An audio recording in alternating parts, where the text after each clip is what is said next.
Nella città metropolitana di Venezia si è formato un gruppo composto da tutti i 17 sindaci del territorio servito dagli ospedali di Dolo, Mirano e Noale, che seppure di colore politico trasversale marcia compatto in un'unica direzione: rivedere le schede ospedaliere, giudicate penalizzanti nel taglio di posti letto.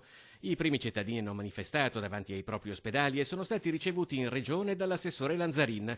L'ultimo incontro ha portato a 20 posti letto in più, che si aggiungono ad altri 35 concessi con la prima revisione delle schede, una soluzione che però pare ancora non soddisfacente. A sentire i sindaci no, e in effetti le ragioni di questa insoddisfazione stanno nel fatto che nel tempo è stata ridotta in maniera drastica la quantità dei posti letto disponibili per quel territorio.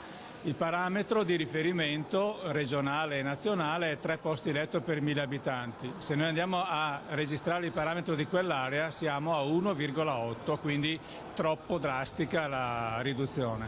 Ad altre aziende sanitarie protestano i sindaci della conferenza dei primi cittadini della Riviera e del Milanese. Non sono stati toccati i posti letto o gliene sono stati aggiunti.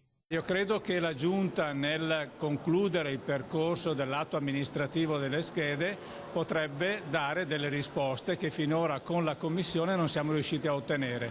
So che i sindaci si stanno muovendo e quindi spero che ci sia attenzione per una richiesta che non è campanilismo, è legata soprattutto al bisogno quotidiano di quei territori.